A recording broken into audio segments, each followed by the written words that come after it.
The mansion was silent except for the faint ticking of the antique clock that hung in the hallway. Outside, rain tapped softly against the tall glass windows, filling the house with a melancholy rhythm. Down in the kitchen, Emily adjusted the small cupcake on the counter, a simple vanilla one she had bought from the corner bakery. It was the only thing she could afford, but it still meant something. She stuck a tiny candle into it, lit it with a match, and stared at the flickering flame for a long moment before whispering, "Happy birthday to me." Her voice barely rose above the hum of the refrigerator. She smiled faintly, though her eyes glistened with unshed tears. The light from the candle reflected in her eyes, tiny sparks of hope in the emptiness of her solitude. Emily blew out the candle and watched the faint wisp of smoke curl into the air, disappearing as quickly as her wish. She'd wished for something simple, for someone to remember her, for once. But that had never happened before, and she doubted it ever would. In the enormous mansion where she worked, birthdays, love, and laughter seemed like distant dreams that belonged to someone else. She looked around the pristine kitchen. The marble counters gleamed, the silver utensils were lined up perfectly, and the aroma of rich coffee from earlier still lingered faintly. Yet the place felt cold. Too perfect, too empty. Emily took a small bite of her cupcake, savoring the sweet taste against the bitterness in her chest. Upstairs, in his private study, Alexander Hayes sat behind his desk, finishing the last of his reports.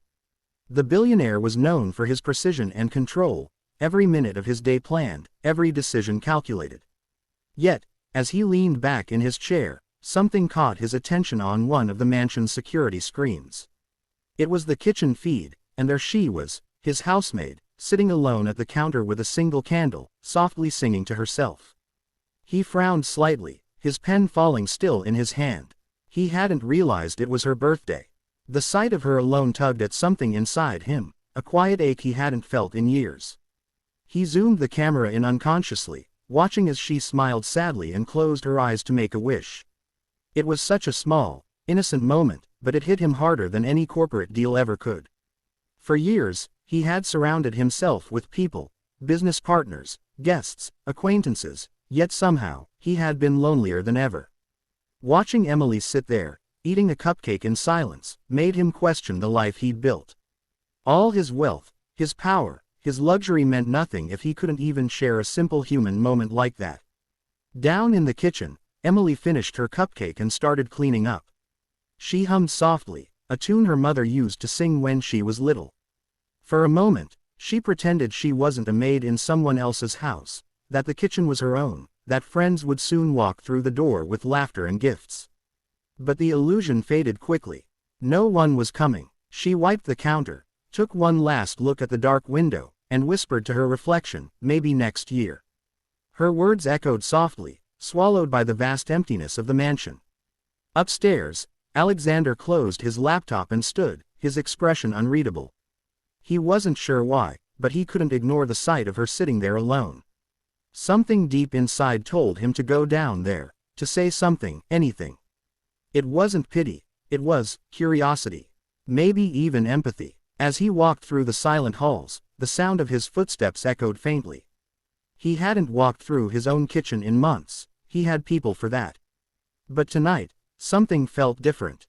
He paused by the door, watching her from the threshold for a moment. Emily hadn't noticed him yet. She looked peaceful, tired, and yet there was a spark in her, a quiet resilience that intrigued him. The billionaire took a slow breath and stepped forward. He didn't have a plan, didn't even know what he was going to say. But he knew one thing. He didn't want her to sit alone on her birthday.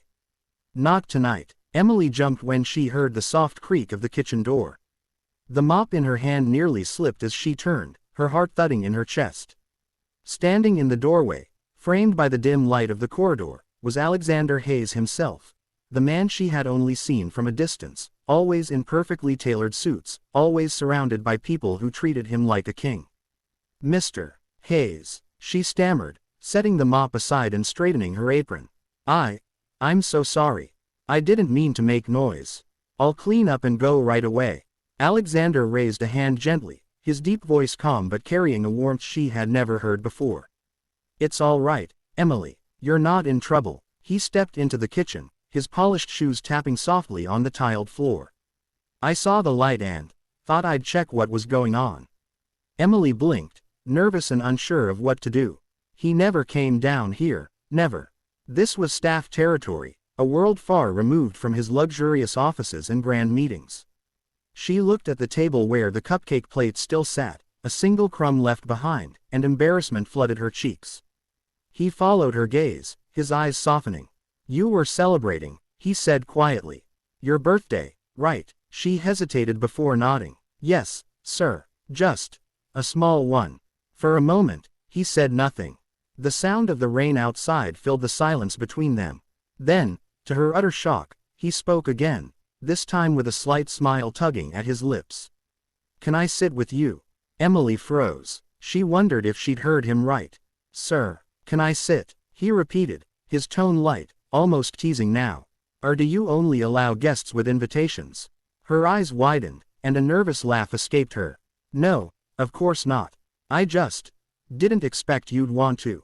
He shrugged slightly, pulling out one of the chairs and sitting down across from her. You shouldn't have to eat your birthday cake alone, he said simply, resting his elbows on the table. Even billionaires know that's bad luck. Emily laughed again, the tension in her chest easing a little. Well, it wasn't much of a cake, sir. Just a cupcake, really. He looked at her, genuinely curious. Did you make a wish?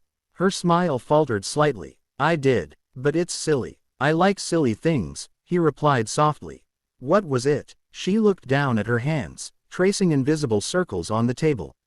I wished that maybe next year, someone would remember. Just once. She tried to sound light, but her voice trembled near the end. Alexander leaned back, his expression thoughtful. That's not silly at all. Emily forced a smile. I'm used to being forgotten, sir. It's not so bad when you expect it. He frowned slightly, studying her as if seeing her for the first time. You shouldn't have to expect that, he said. No one should. The kitchen felt strangely warm now, the silence between them no longer uncomfortable. Emily dared to glance up, meeting his eyes. They were softer than she imagined. Not cold or distant, but weary, as though they had seen too much of the world and found little joy in it. Thank you for sitting with me, Mr. Hayes, she said quietly. You didn't have to. I wanted to, he admitted. It's been a long time since I've celebrated anything with someone who wasn't trying to impress me. He smiled faintly. You might not know this, but I used to have birthdays like yours. Small ones, simple ones, the kind that actually meant something. Her brows rose slightly. He nodded. Before the money, before everything else. He looked around the spotless kitchen.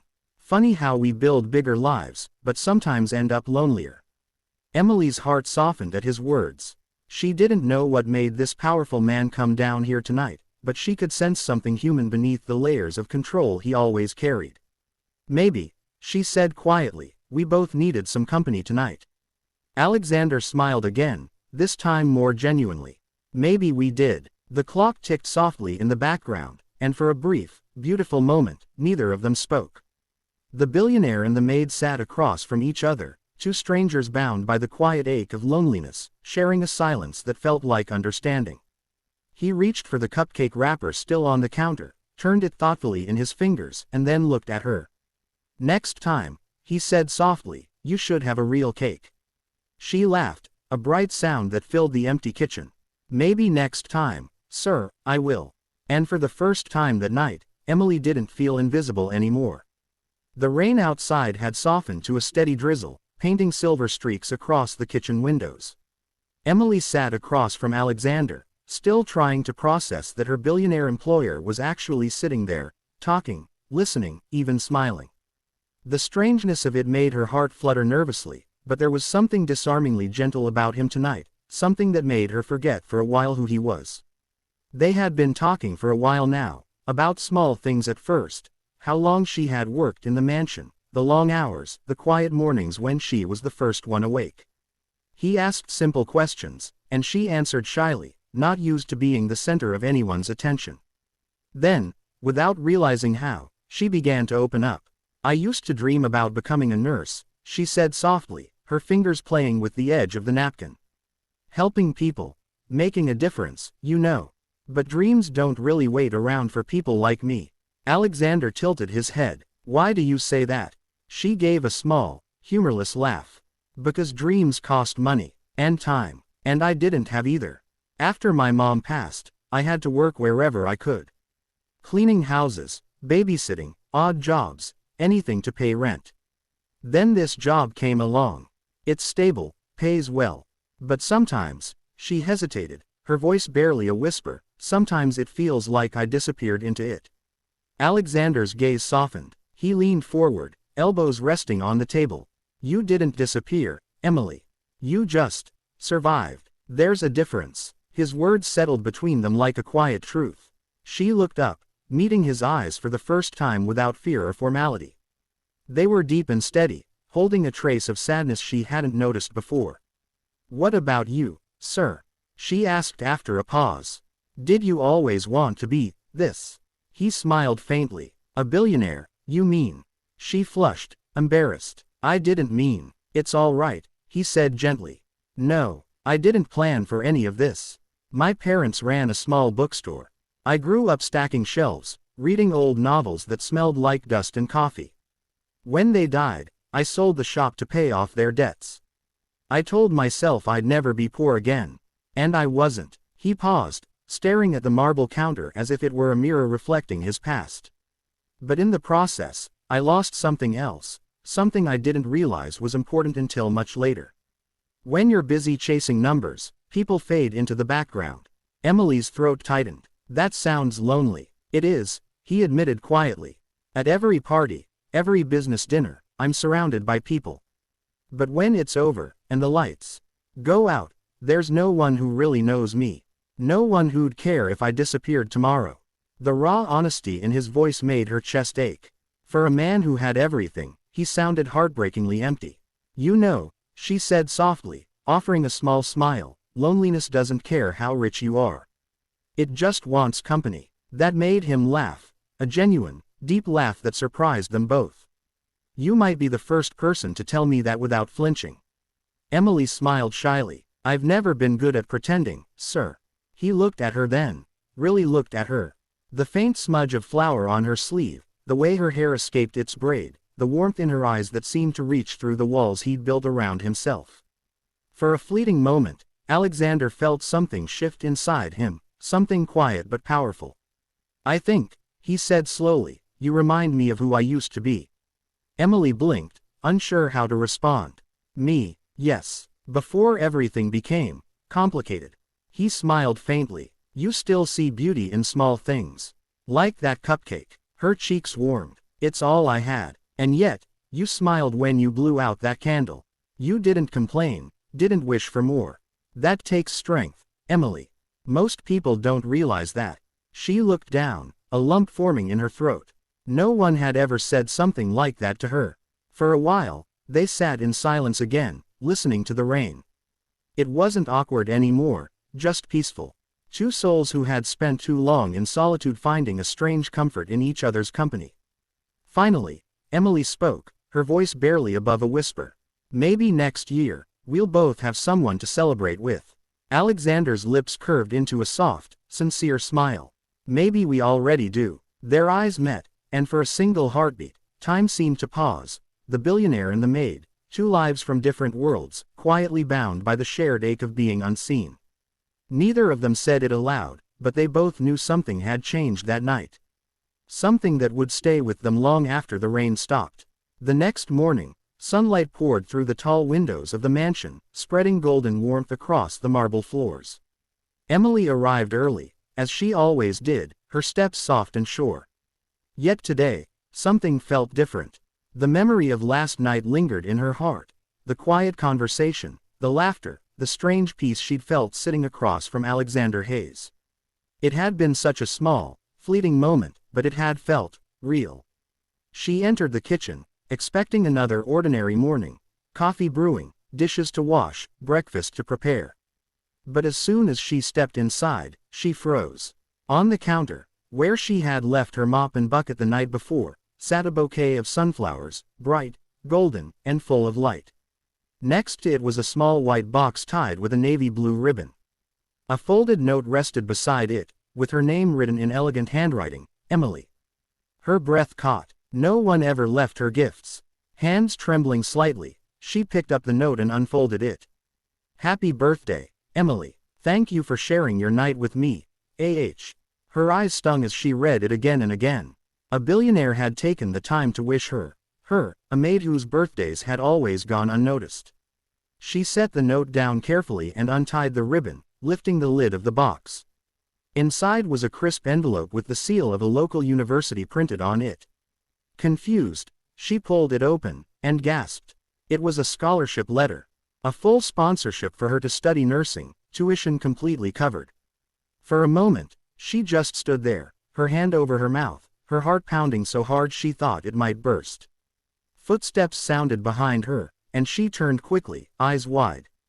Alexander was standing in the doorway, dressed in a simple gray shirt instead of his usual formal suit. He looked different this morning, less like the untouchable billionaire and more like a man simply being himself.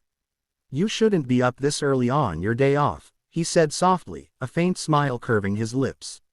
Emily blinked, trying to find her voice. Mr. Hayes, I don't understand. This scholarship. He walked closer, his hands in his pockets.